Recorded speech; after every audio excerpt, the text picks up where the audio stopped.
बिस्मिल्लाहिर्रहमानिर्रहीम अस्सलाम वालेकुम। आज का हमारा टॉपिक है सिंपल माइक्रोस्कोप। तो अंडरस्टैंड करेंगे सिंपल माइक्रोस्कोप की वर्किंग को कि ये कैसे काम करती है और ये क्या चीज़ है। उसके साथ ही साथ हम देखेंगे कि मैग्नीफाइंग पावर और रिजॉल्विंग पावर किसे कहते हैं, इसको भी देखेंगे। ये एज अ लॉन्ग क्वेश्चन आपने याद करना और इसके अंदर शॉर्ट और एमसीक्यू डेफिनेटली मौजूद होंगे। क्लास 10th का ये चैप्टर नंबर 12 है।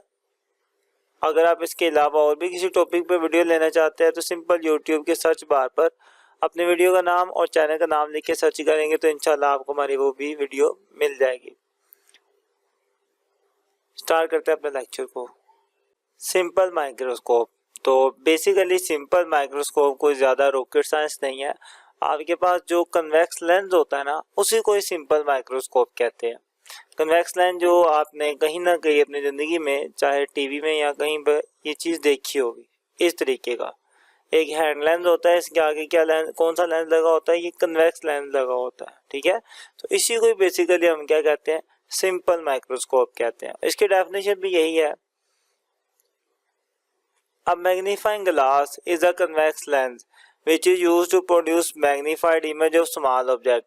एक मैग्नीफाइंग ग्लास जो कि कन्वेक्स लेंस होता है उसको छोटे ऑब्जेक्ट का बड़ा इमेज बनाने के लिए यूज किया जाता है, उसी को ही हम सिंपल माइक्रोस्कोप कहते हैं। Hence it is also called simple microscope. Okay, तो it is a magnifying glass जो कि कन्वेक्स लेंस होता है। तो वही बात, a magnifying glass is a convex lens which is used to produce magnified image of small object, जो कि छोटे ऑब्जेक्ट का बड़ा इमेज बनाने के लिए यूज की जाती है।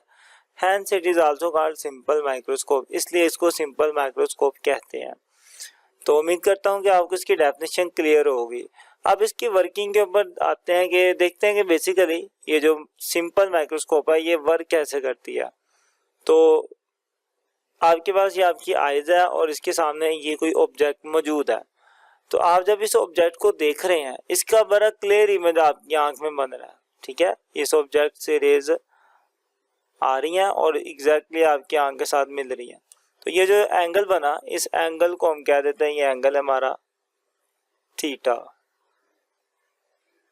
ओके, अभी के लिए आपको इसका इमेज बिल्कुल क्लियर नजर आ रहा है। उसकी एक रीजन है, क्योंकि हमारी आंख जो है ना वो एक खास डिस्टेंस तक बॉडी को क्लियर देख सकती है। तो वो जो डिस्टेंस है यहां से लेकर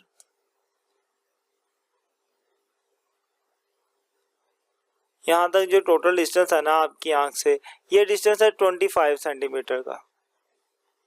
ठीक है, इतना हमारी आंख बिल्कुल क्लियरली इसको देख सकती है। तो ये डिस्टेंस हो गया 25 सेंटीमीटर का। तो कोई भी बॉडी अगर 25 सेंटीमीटर दूर है आपकी आंख से तो आप उसको क्लियरली देख सकते हो।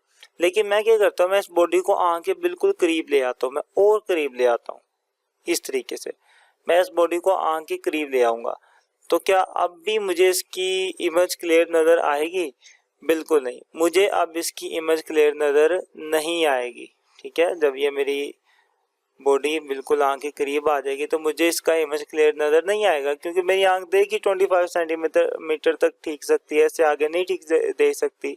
अब क्या होगा, अब मैं इसको क्लियरली देखने के लिए मैं यूं करता हूं कि मैं एक लेंस लेता हूं, कन्वेक्स लेंस, और मैं इसको बीच में रख देता हूं। ये मैंने कन्वेक्स लेंस को पकड़ा और अपनी आंख के आगे रख दिया। जैसे मैंने कन्वेक्स लेंस रखा, मुझे इसकी इमेज क्लियर नजर आना शुरू हो गई। अब इसके पीछे क्या रीजन हो सकती है, थोड़ी सी आप ये डायग्राम को देखो। लेट्स सपोज ये जो आपके पास आपका कन्वेक्स लेंस है ना, इसका फोकस पॉइंट होता है। आपको पता है हर लेंस का कोई ना कोई फोकस पॉइंट होता है। तो इस लेंस का भी फोकस पॉइंट यहाँ पर होगा F, और ये क्या होगा, इसका 2F होगा। हमने एक चीज पढ़ी थी कन्वेक्स लेंस वाले वीडियो में कि वहां पर जब भी कोई बॉडी लेंस के फोकस से आगे चले जाती है तो उसका इमेज बनता तो है, लेकिन इमेज बनता है वर्चुअल और साइज में काफी बड़ा इमेज बनता है। अब ये जो बॉडी F से आगे चले गई है, इस लेंस के फोकस से भी आगे चले गई है, तो अब इसका इमेज तो बनेगा लेकिन इमेज काफी बड़ा बनेगा और इमेज बनेगा भी वर्चुअल, कुछ इस तरीके से यूं पीछे करके यहाँ पर इस बॉडी का इमेज बन जाएगा। ओके, और इमेज इतनी ही दूर जाके बनेगा जहां पर आपकी बॉडी इसको क्लियर देख सके, आपकी आईज इसको क्लियर देख सके। तो फर्ज कर लेते थे यहाँ पर इस बॉडी का क्या बनेगा, इमेज बनेगा।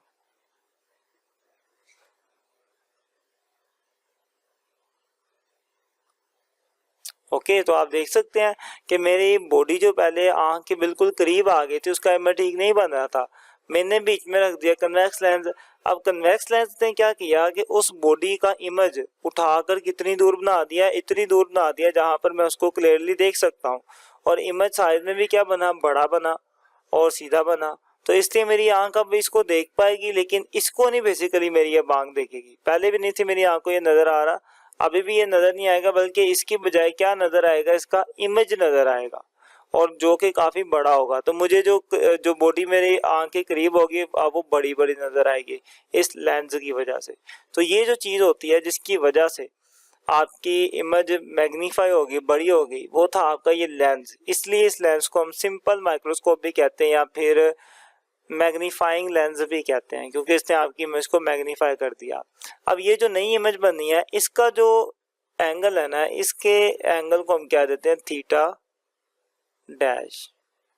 और इस बॉडी का ये जो इमेज बना इसका जो डिस्टेंस था आपके आईज से, इस डिस्टेंस को मैं डी कह देता हूँ, इस डिस्टेंस को मैं क्या कह देता हूँ, डी कह देता हूँ। ये मेरे पास है डिस्टेंस डी। ओके और इस लेंस की, हर लेंस की कोई ना कोई फोकल लेंथ होती है, तो इसकी कोई ना कोई फोकल लेंथ होगी, इसको मैं कहूँगा वो मेरे पास एफ है। ठीक है, आपको पता है फोकल लेंथ क्या होती है, लेंस के फोकस तक का जो डिस्टेंस होता है उसको हम फोकल लेंथ कहते हैं, तो इसकी फोकल लेंथ हो जाएगी एफ।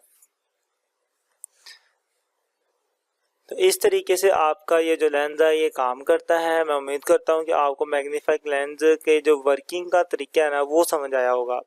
अब नेक्स्ट एक कॉन्सेप्ट है, उसको हम कहते हैं मैग्नीफाइंग पावर।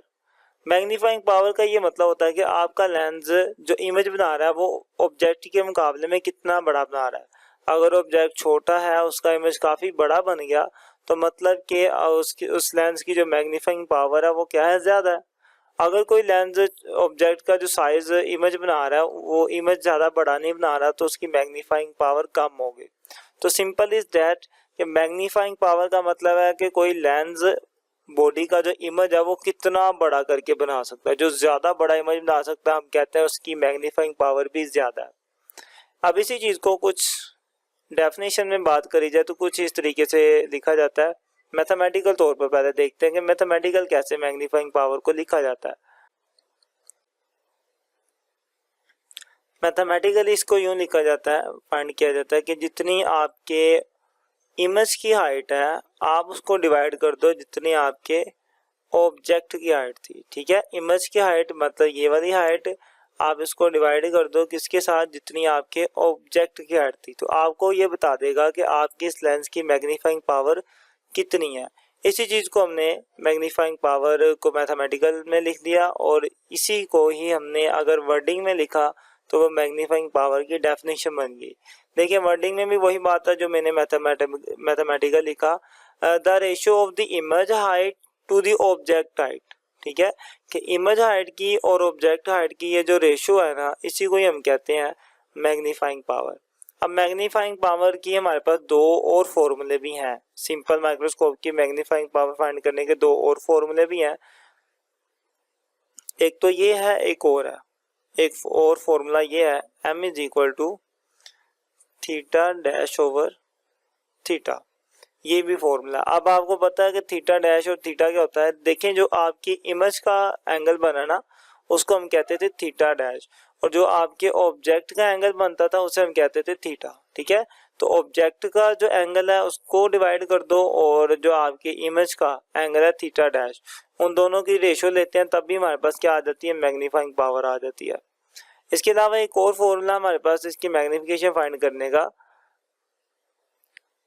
वो है ये m is equal to 1 plus D over F. Okay, इस तरीके से भी मैग्निफिकेशन फाइंड की जाती है। अब इसके अंदर d और f क्या है ये समझ लें। d का मतलब ये वाला डिस्टेंस है, ये जो इमेज बना था इमेज का और लेंस का आपस में जो डिस्टेंस है ना उसी को ही हम कहते हैं d। तो d का तो मतलब ये हो गया। अब f का मतलब क्या है, f का मतलब इस लेंस की फोकल लेंथ है। ठीक है, यहाँ से लेकर यहाँ तक इसकी क्या है, ये फोकल लेंथ है, तो उसी को ही हमने क्या कहा हुआ है, f कहा हुआ है। तो जिसकी भी मैग्निफिकेशन फाइंड करनी है आप देखें कि इमेज का डिस्टेंस कितना है वो लिखें, और जो लेंस यूज़ किया उस लेंस की फोकल लेंथ लिखें, डिवाइड करें, 1+ करें और आपके पास मैग्नीफिकेशन आ जाएगी। एक ये तरीका है। एक ये है कि आपके पास अगर एंगल मौजूद है, ऑब्जेक्ट का जो एंगल था उसको और फिर उसके इमेज ने जो एंगल बनाया वो दोनों को डिवाइड करके आप फिर भी मैग्नीफिकेशन फाइंड कर सकते हैं। या एक और तरीका भी है कि जितनी हाइट आपकी इमेज की थी आप उसको डिवाइड कर दो जितनी आपकी ऑब्जेक्ट की हाइट थी, तो दोनों को डिवाइड करके भी हम मैग्नीफिकेशन को फाइंड आउट कर सकते हैं। ये तीनों ही फॉर्मूले आपको अच्छे से याद होने चाहिए। ये वाला जो है ये आपकी बुक में पीछे लिखा हुआ है, समरी के अंदर लिखा हुआ है। इस टॉपिक के अंदर ये वाला नहीं लिखा हुआ, टॉपिक के अंदर ये दो लिखे हुए हैं। तो आपको बेसिकली तीनों ही आने चाहिए, क्योंकि न्यूमेरिकल में ये वाला ज़्यादा यूज़ ही ये वाला होगा, तो आपको ये भी आना चाहिए। नेक्स्ट बात करते हैं हम रिजोल्विंग पावर की, कि रिजोल्विंग पावर क्या चीज़ है। देखिए मेरे पास एक मैग्नीफाइंग लेंस है, मैं इसको पकड़ता हूँ और किसी ऑब्जेक्ट के ऊपर लेके जाता हूँ तो मुझे वो ऑब्जेक्ट कुछ इस तरीके का नज़र आता है। अगर मैं इसी ऑब्जेक्ट के ऊपर कोई और मैग्नीफाइंग लेंस लेके आता हूँ, कोई अच्छे वाला, ये ज़रा समझ ले कि थोड़ा इतना अच्छा नहीं था, मैं बहुत अच्छा और बहुत पावरफुल मैग्नीफाइंग लेंस अगर इस ऑब्जेक्ट के ऊपर लेके आता हूँ तो मुझे इसका इमेज, इस ऑब्जेक्ट का इमेज ज़्यादा क्लियर नज़र आएगा। पहले ऐसे लग रहा था जैसे कि एक ही डॉट है, एक ही ऑब्जेक्ट है, लेकिन जब मैंने अच्छे वाला लेंस यूज़ किया तो मुझे ये क्लियर और वाज़ेह एक दूसरे से नज़र आया कि नहीं, एक डॉट अलग है और दूसरा डॉट अलग है। तो ये जब दो करीब करीब बॉडीज के बीच में अगर कोई लेंस अच्छे से फ़र्क कर सकता है ना, ये जो फ़र्क कर सकता है कोई लेंस, इसको ही हम कहते हैं उसकी रिजोल्विंग पावर। ठीक है, कि लेंस की रिजोल्विंग पावर ज़्यादा, मतलब कि वो करीब करीब मौजूद चीज़ों को बहुत अच्छे से क्लियर करके हमें दिखा सकता है। तो किसी भी लेंस की रिजोल्विंग पावर का यही मतलब होता है कि वो करीब करीब मौजूद चीज़ों को कितना क्लियरली दिखा सकता है। ओके, यही आपके रिजोल्विंग पावर की डेफिनेशन भी है कि the resolving power of an instrument is its ability, ये उसकी खासियत है, एबिलिटी है, to distinguish between two closely placed object और पॉइंट सोर्सेज, कि ये दो करीब पड़े हुए ऑब्जेक्ट्स को या किसी भी पॉइंट्स को, दो करीब वाले पॉइंट्स को बहुत क्लियरली वो दिखा सकता है। अगर वो दिखा सकता है बहुत क्लियरली तो हम कहेंगे कि उसकी रिजोल्विंग पावर अच्छी है। ठीक है, तो ये जो प्रॉपर्टी होती है किसी लेंस की कि वो दो पॉइंट्स को बहुत क्लियरली आपस में डिस्टिंग्विश करके दिखा सकता है, इस प्रॉपर्टी को ही हम कहते हैं रिजोल्विंग पावर। अब हमारे पास जो रिजोल्विंग पावर होती है कि कुछ लेंस की ज़्यादा होती है, कुछ की कम होती है। अगर हमें कुछ बहुत ज़्यादा छोटे छोटे पार्टिकल्स को या ऑर्गेनिजम्स को देखना है तो उसके लिए हम फिर ऐसी डिवाइसेस यूज़ करते हैं जिनकी रिजोल्विंग पावर ज़्यादा हो। ठीक है, मिसाल के तौर पर कि आपके पास जो माइक्रोस्कोप है उसको यूज़ किया जाता है बहुत छोटे ऑर्गेनिज्म को देखने के लिए, ताकि ये उसके अंदर, उन छोटे ऑर्गेनिज्म के अंदर भी जो चीज़ें मौजूद है उनको भी बहुत क्लियरली देख सके। उसके अलावा हम टेलीस्कोप को भी यूज़ करते हैं दूर के ऑब्जेक्ट को क्लियरली देखने के लिए, तारे, सियारे, इनको बहुत क्लियरली देखने के लिए यूज़ करते हैं। इनको यूज़ करने की वजह यह है क्योंकि इनकी रिजोल्विंग पावर ज़्यादा होती है। आने वाली वीडियोस में इंशाल्लाह हम देखेंगे कि माइक्रोस्कोप और टेलीस्कोप ये दोनों कैसे वर्क करती हैं, इनकी वर्किंग के बारे में डिस्कस करेंगे। यहाँ तक हमने अपनी सिंपल माइक्रोस्कोप को अच्छे से देख लिया। मैं उम्मीद करता हूँ कि आपको समझ आई होगी। इसकी डेफिनेशन भी इम्पोर्टेंट है और इसकी ये दोनों डायग्राम्स आपको बहुत अच्छे से आने चाहिए, स्पेशली ये वाले, क्योंकि इसके अंदर ज़्यादा डिटेल में चीज़ें लिखी हैं तो आपको डायग्राम बहुत अच्छे से आनी चाहिए। अगर शॉर्ट में भी आता है सिंपल माइक्रोस्कोप का तो आप ये डेफिनेशन लिख के नीचे ये वाली डायग्राम बना देंगे तो बात काफ़ी हो जाएगी। और ये मैग्नीफाइंग पावर और रिजोल्विंग पावर ये अलग से शॉर्ट आते हैं। मैग्नीफाइंग पावर की डेफिनेशन जो मैंने लिखी है यहीं से देख के लिख लें, ये भी एक्सेप्टेबल है, और नीचे कोई एक आधा फॉर्मूला लिख देंगे तो तब भी बात बन जाएगी। बुक में मैग्नीफाइंग पावर की डेफिनेशन ज़्यादा क्लियर नहीं लिखी हुई तो आप यहीं से देख के लिख लें तो बेहतर है। इसी के साथ ये टॉपिक कंप्लीट होता है। अगर आपको कुछ पूछना हो तो आप नीचे कमेंट कर सकते हैं, और वीडियो अच्छी लगे तो दोस्तों तक शेयर लाजमी किया करें। अगर आपको इस पूरे चैप्टर की प्लेलिस्ट चाहिए तो आप यहाँ पर क्लिक करें, और अगर आपको न्यूमेरिकल्स की प्लेलिस्ट चाहिए तो आप यहाँ पर क्लिक कर सकते हैं। मिलते हैं इंशाल्लाह नेक्स्ट वीडियो में, तब तक के लिए अल्लाह हाफिज़।